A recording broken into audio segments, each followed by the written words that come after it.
जितना हक तुम्हें है उतना हमें भी, फिर जुल्म बेवजह क्यों सहें। कानून जितना तुम्हारा है उतना हमारा भी, फिर मुनसिब से बातें क्यों न कहें। नमस्कार, आइए करते हैं एक पहल मानव अधिकार को समझने की, जानने की और इसे संजोने की। हमारे साथ स्टूडियो में मौजूद हैं सिविल जज सीनियर डिवीज़न सुधा सिंह जी। बहुत बहुत स्वागत है सुधा जी आपका हमारे इस कार्यक्रम में। धन्यवाद। नमस्कार जी। सुधा जी, जैसा कि हम सभी जानते हैं कि 10 दिसंबर को मानवाधिकार दिवस मनाया जाता है, आखिर इसकी सार्थकता क्या है? मैं बताना चाहूँगी कि अंतर्राष्ट्रीय स्तर पर 10 दिसंबर को अंतर्राष्ट्रीय मानवाधिकार दिवस मनाया जाता है। द्वितीय विश्व युद्ध के बाद जैसी स्थिति, बर्बरता, क्रूरता, अत्याचार शुरू हुआ आम मानव जाति पर, तो विश्व पटल पे ये सोचा जाने लगा, क्या मानव का कोई अधिकार नहीं है? जी। उसे इस पशुवत स्थिति में क्यों रखा गया? पूरे विश्व ने, देशों ने साथ आकर सामने आकर ये सोचा कि क्यों ना कुछ ऐसा किया जाए कि मानव के अधिकार को संरक्षित किया जा सके। ऐसी स्थिति में संयुक्त राष्ट्र संघ ने पहल किया और 10 दिसंबर 1948 को इसका पूरा खाका तैयार किया गया। उसके बाद इसको मूर्त रूप देने में 2 साल लग गए। 1950 में आकर के इसको मूर्त रूप दिया गया और 10 दिसंबर को अंतर्राष्ट्रीय मानवाधिकार दिवस के रूप में पूरे विश्व में हर्ष और उल्लास के साथ मनाया जाने लगा। मानव के अधिकार को संरक्षित किया गया और हर साल इसे मनाकर लोगों को सचेत किया गया कि ये मानव के अधिकार हैं, उन्हें मानव होने के नाते स्वाभाविकतः दिया गया है, इससे उन्हें वंचित नहीं किया जा सकता।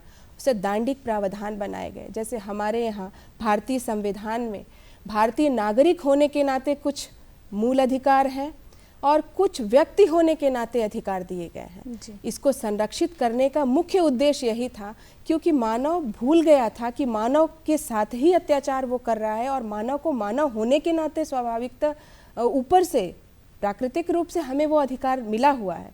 तो इसको संजोने के लिए अंतर्राष्ट्रीय स्तर पर ये पहल की गई और 10 दिसंबर को अंतर्राष्ट्रीय मानवाधिकार दिवस घोषित करते हुए पूरे विश्व में मनाया जाने लगा। जी, ये तो बहुत ही मतलब सार्थकता इसकी ये हो गई कि हम 10 दिसंबर को इसे मनाने लगे। आप हमें ये बताएं कि किस प्रकार से आज के दिनों में हम अपने मानव अधिकार को समझ पाएँ और क्या हमारे हक हैं, जो कि आपकी कुछ नीतियां चल रही होंगी उनके बारे में। मैं वर्तमान में विधिक सेवा प्राधिकरण वाराणसी के सचिव के पद पर तैनात हूँ। पूरे प्रदेश में हर एक जिले में ये पद सृजित किया गया है और इस प्राधिकरण के सचिव होने के नाते माननीय सालसा और नालसा के निर्देश पर हमें इसी तरह के अवेयरनेस प्रोग्राम चलाए जाने के लिए, ताकि आम जन अपने अधिकार के बारे में जान सके, अपने कानूनों के बारे में जान सके, किस तरह से उन्हें अगर पीड़ित किया जाता है तो उसका उपचार उन्हें मिल सकता है। अगर कोई व्यक्ति केवल पैसे, एक उदाहरण देना चाहूँगी, केवल पैसे न होने की वजह से अगर कोई महिला अपने साथ हुए अत्याचार को अगर आवाज़ नहीं उठा पाती है तो ये बड़ी पीड़ादायक स्थिति होती है। तो ऐसी स्थिति में हमारे प्राधिकरण की तरफ से उनके, उस महिला के साथ हुए अत्याचार का जो उसको अधिकार है कि वो लड़ सकती हैं, जो हमारे भारतीय संविधान में दिया गया है कि निःशुल्क विधिक सहायता का अधिकार प्रत्येक नागरिक को है और इसकी जिम्मेदारी हमारे सरकार के ऊपर है।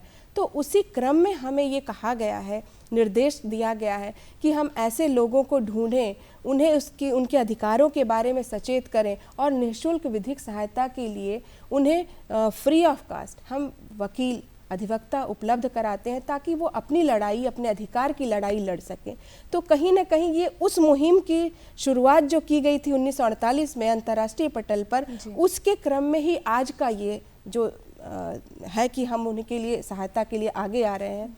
या तो आपने किस तरीके का कौन सा कदम उठाया कि आप जन जन तक पहुंच जा रही हैं, महिला पुरुष उनके अधिकारों के बारे में किस प्रकार से उनको अवेयर कर रही हैं? जी, मैं बताना चाहूँगी कि विधिक सेवा प्राधिकरण को इसी काम के लिए सौंपा गया है कि आप पूरी तरह से तत्पर होकर के सिर्फ और सिर्फ विधिक सहायता, अवेयरनेस कैंप एंड लोक अदालत, लोक अदालत का जो आयोजन किया जाता है, ये हमारे विधिक सेवा प्राधिकरण के कार्यों में से मेन है, जिसके लिए इसकी रचना की गई थी।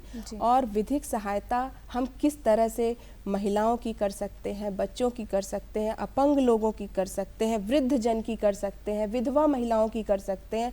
तो धारा 12 1987 का विधिक सेवा प्राधिकरण एक्ट है, उसमें जितने भी ज़रूरतमंद लोग हैं उसकी पूरी लिस्ट दी गई है, पूरा एक सूची है कि किन किन लोग को हम ज़रूरतमंद कहेंगे, जहां विधिक सहायता की ज़रूरत है, जिनको उनके अधिकार के लिए हमें आगे आने की ज़रूरत है।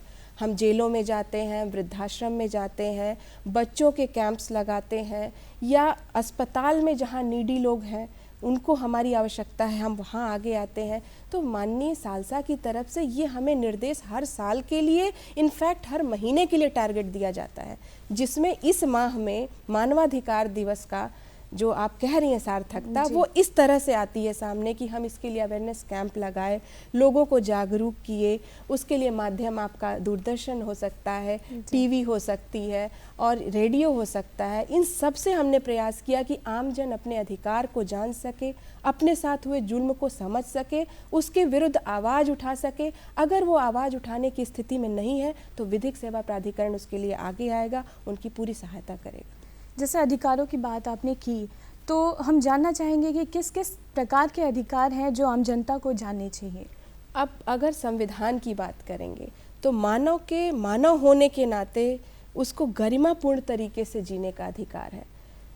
आर्टिकल 21 जो हमारे संविधान का है वो अगर पहले की स्थिति देखें और मेनका गांधी के केस के बाद की स्थिति देखें, केशवानंद भारती के बाद देखें, तो उसका इतना विस्तार कर दिया गया है। आपको स्वच्छ हवा में, स्वच्छ वातावरण में जीने का अधिकार है, ये भी आपका फंडामेंटल राइट है। आपको विधिक सहायता प्राप्त करने का अधिकार है, आपको गरिमापूर्ण तरीके से जीने का अधिकार है, और हर चीज़ का मानक खुद माननीय सुप्रीम कोर्ट ने तय कर रखा है। तो इस तरह से अगर देखेंगे, जीने का, खाने का, स्वच्छ वातावरण में रहने का, आपको प्रोटेक्टेड रहने का, जिसका दायित्व तो पूरी तरह से सरकार के ऊपर होता है कि वो देखे हमारा नागरिक सही तरीके से है कि नहीं, उसको प्रोटेक्शन मिल रहा है कि नहीं मिल रहा है। तो सब कुछ को संविधान ने संरक्षित कर दिया है। और रही सही कसर हमारी माननीय सुप्रीम कोर्ट ने अपने निर्वचन से बढ़ा दिया है। तो इस इतने तरह के अधिकार आपके उसमें आ गए हैं कि आप जिस तरफ देखें उधर के अधिकार आपके अधिकार बन जाएंगे। और कहा भी गया है कि जहाँ से आपकी नाक शुरू होती है, जहाँ से आपकी नाक शुरू होती है, वहाँ से दूसरे का जो है वो वहीं पे आपका अधिकार खत्म होता है, दूसरे का राइट शुरू हो जाता है। तो अधिकार, कर्तव्य जो है वो अधिकार का जनक माना जाता है। तो एक तरफ तो आपने जो कहा कि कैसे कैसे आप कह सकते हैं क्या क्या अधिकार हैं, तो मैं इसके साथ ही जोड़ना भी चाहूँगी, अधिकार हम सब जान ले रहे हैं, मानव के क्या क्या अधिकार है, मानवाधिकार क्या है, मानवाधिकार दिवस मनाए जाने का क्या हमारा पर्पज है। लेकिन उसके साथ साथ चूँकि ये हमें अपने मूल में रखना चाहिए कि अधिकार लेना है तो कर्तव्य करना है। कर्तव्य जनक होता है अधिकार का, आप कर्तव्य करें, अधिकार आपको खुद ब खुद मिल जाएंगे।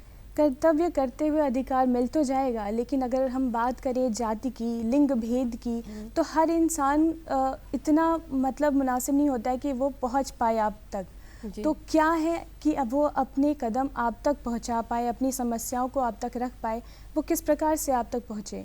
हमारे यहाँ कई तरह से ये काम किया जाता है। पैरालीगल वॉलंटियर्स हैं हमारे यहाँ जो नियुक्त किए जाते हैं, पैनल लॉयर्स हैं, और हम स्वयं भी बाकी संस्थाओं से जुड़कर, प्रशासन के लोगों से जुड़कर हम कैंप्स जो लगाते हैं उसमें लोगों को बताने का प्रयास करते हैं कि आपके राइट्स क्या हैं और आपका हनन होने पर आप कहाँ जाएंगे। जैसे सखी वन स्टॉप सेंटर बनारस में काम कर रहा है, उसको दीनदयाल उपाध्याय हॉस्पिटल जो उसके पीछे रखा गया है कि आम महिला के साथ जब अत्याचार होगा तो वो नॉर्मली ऐसे निकल के अपनी बात नहीं रख पाएगी, लेकिन अगर वो कहेगी घर से कि हम हॉस्पिटल निकल रहे हैं तो उसको निकलने में भी सुविधा रहेगी, अपनी बात जाके वो वहाँ कह भी सकती है, इस तरह के कैंप्स में आ सकती है। तो ऐसे ऐसे माध्यम से हम कोशिश कर रहे हैं कि आम जन, महिलाएं, बच्चे अपना अधिकार जान सकें। जी, बहुत बहुत धन्यवाद। आप सुधा जी हमारे स्टूडियो में आई और हमें बहुत ही महत्वपूर्ण जानकारियाँ हमसे साझा की। इसके लिए आपका बहुत बहुत एक बार पुनः धन्यवाद।